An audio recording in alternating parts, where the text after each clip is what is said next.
Freedom and Prosperity Radio, your weekly half-hour source for talk about the state and national politics that affect you right here in Virginia. Good morning. Thank you. I suspect that you all have paid even closer attention than the average American to the healthcare case. So what I'll do is just update you on where we are and what I expect to see next. Okay, that's not going to hold this. At least it would be very dicey. We are expecting any time, really, probably in a week or two, the federal government to file their appeal, since they lost in our case on the individual mandate and the tax argument they made as their fallback argument. And at that point, we would file our cross appeal because we believe the remedy should be in a complete elimination of the legislation, not merely the individual mandate. That won't finally be decided really until the Supreme Court, like all of it, but the question of the remedy will be the most fluid, if you will, from case to case around the country. I also anticipate that by the end of this month, there will be 27 states suing the federal government over the individual mandate. Some of them will be adding other things. The Florida case includes other claims as well. Oklahoma, if they didn't file yesterday, will file shortly a separate suit. They passed by referendum a constitutional amendment, much like Virginia's Healthcare Freedom Act. It squeaked by with just over 70% of the vote. So Scott Pruitt, their new Attorney General, who's going to be an outstanding AG, is going to carry that case forward in Oklahoma, starting in their federal court. So we'll have 3 cases with 27 states in them. That's, to my knowledge, a historical first. There have never been either this many states nor a majority of states, no matter how many states existed at the time, suing the federal government on the same issue as party plaintiffs, not amicus brief filers. We file amicus briefs all the time, and it is not unheard of to see over 40 states sign on to an amicus brief. But to sue the federal government as party plaintiffs is truly historic. And for some of the cases that will be discussed in the Supreme Court and on the way to the Supreme Court, ones like Comstock from last May, they explicitly discuss whether a particular reading of the text of the Constitution is historical or ahistorical. And that is an important consideration, is one of the factors that even Justice Breyer suggests should be considered when determining whether what a portion of the Constitution means. So that's where we are at the moment. We will seek and have been discussing with the federal government expediting the case. You probably have heard they refused to do that straight to the Supreme Court, or at least to agree with us to do that. However, we are discussing accelerating the case within the Fourth Circuit. We would roughly anticipate an oral argument in May of this year, a decision in the summer, and then whoever loses appealing to the Supreme Court, and they decide their toughest cases in June of the term. So my guess is June of 2012 is when you will see this case finally resolved. And I suspect that the Florida case will be on a parallel track coming out of the 11th Circuit. And it may be that Oklahoma then skips the 10th Circuit and is dragged up so all the states are before the Supreme Court at the same time. So they may actually skip the 10th Circuit, where we may go through the 4th. That's where things stand right now. It has been interesting to see the change in the discussion since March, when we were frivolous, press-seeking moron lawyers, to actually, a month later, the concern on the other side was sufficient that they threw up the second argument. You'll notice if you look at your press clippings from March of 2010, there was no discussion of the penalty being a tax. It was only when they started to actually get nervous that, gosh, these guys might be right about the Commerce Clause, that they started scrambling around for another argument. And you see it show up in April in the discussion. And, of course, no judge in America has ruled in favor of the federal government on their tax argument, that the penalty is a tax. Imagine that when they call it a penalty. It helps. And when the president goes on national television to do it, it helps as well. Or to call it say it's not a tax before the bill passes, with George Stephanopoulos, still entertaining for me to look at. The principles in that case are absolutely fundamental.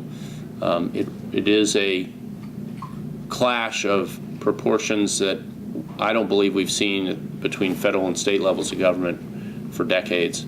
I don't think it's inaccurate to say that if we lose, federalism is effectively dead.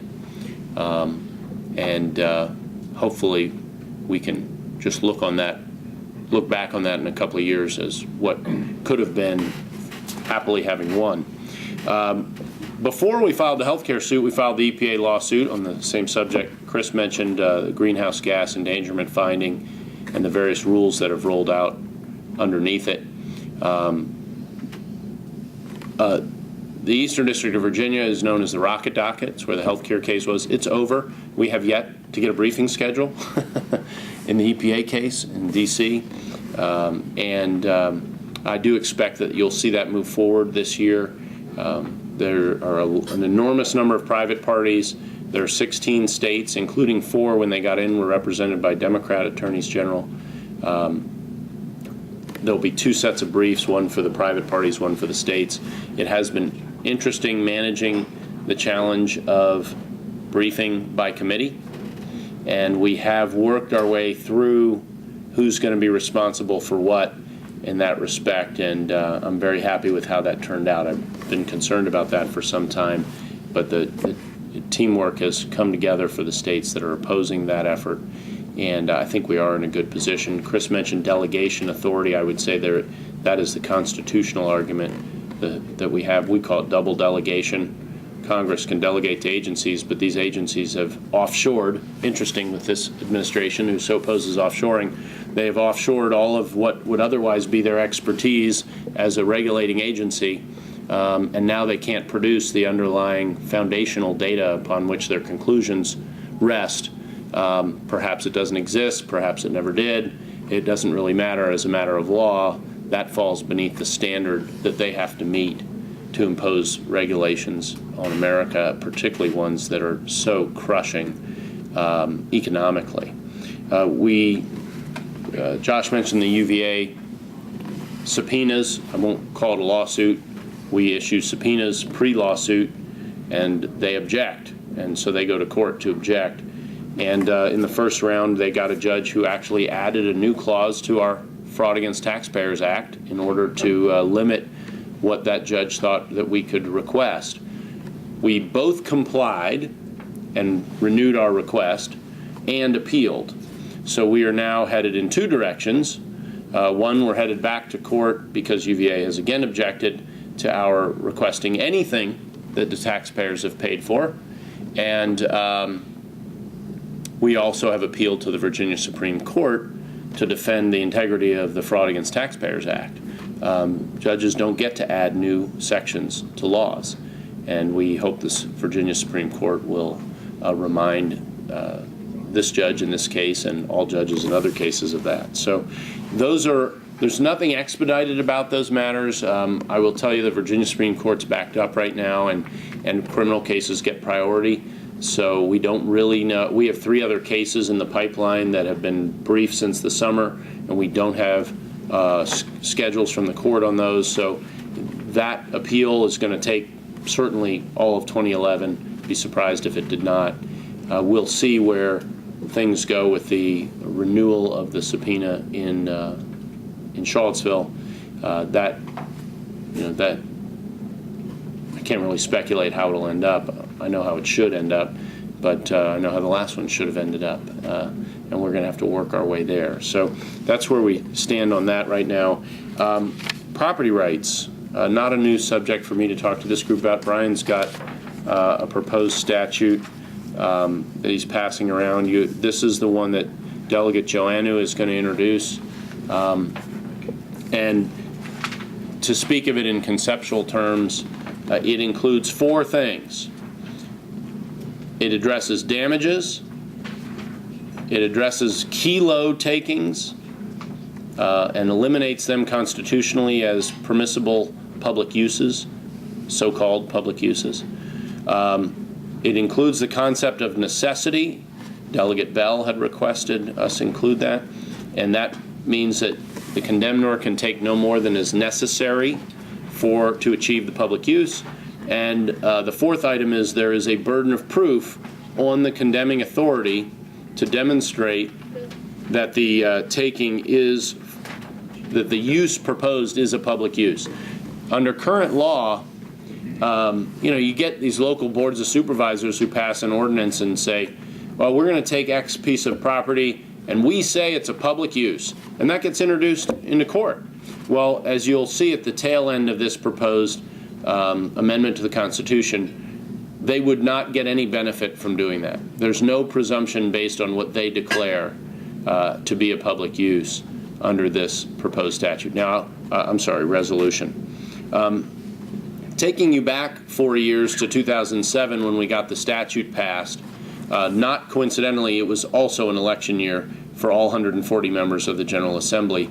Unlike this year, they knew where their lines were going to be, which throws in another interesting little element this year, and might as well enjoy it. There are three things in here that we did not even attempt in 2007, so we're going way beyond what we did in 2007. We didn't do anything about damages. We treated it as a separate undertaking that we would get to after we got through the basic property protections. We did not shift the burden of proof. Actually, we may have included necessity. There's so many drafts back in 05, 6, and 7. I don't actually remember. We may have had necessity in there. So there's a couple of new things in here. The political kicker is damages. Now, back in 1901-02, we had a constitutional convention in Virginia, and they added shock of shocks, horror of horrors, taking or damaging property. Damaging was added, and Chicken Little was running the delegation at that convention and assured everyone the sky would fall. And lo and behold, it's hard to see today, but it has not fallen. And we're going to hear the same Chicken Little arguments about the damages again. The damages language in here isn't calculated to make getting your property taken a retirement opportunity. It is calculated to have the public bear the costs of public uses when they're taking your property. The property owner should not bear those costs. And right now, the fact is they bear some of those costs. The most egregious example, in my mind, is that if your business is taken and you've got to move from point A to point B, and it takes, pick a number, 6 months, you cannot get, under Virginia law, your lost profits. You get no help paying your employees, none of that. What you see reflected here is business goodwill.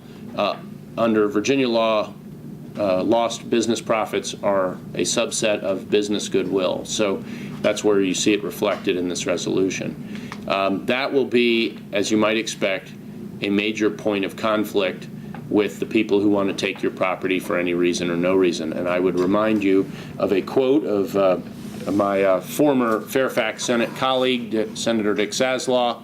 No, not you can't give me enough money. That was a different one. It was in 2007 when he said property rights don't belong in the Constitution. And if you'd like to see it yourself, we put it on YouTube and made it easy. I would recommend typing in his last name, Saslaw, and property rights, and I think it is the #2 video on the left side of your screen, and I would recommend that to anyone. And we even added a little bit of entertainment to it for you. So the usual challenge will be the state Senate, and there is an interesting element to this, and that is that in the House, the Speaker appoints conferees. In the Senate, committee chairs do, and the P&E committee chair is Janet Howell. Yes, hope springs eternal, but not everywhere.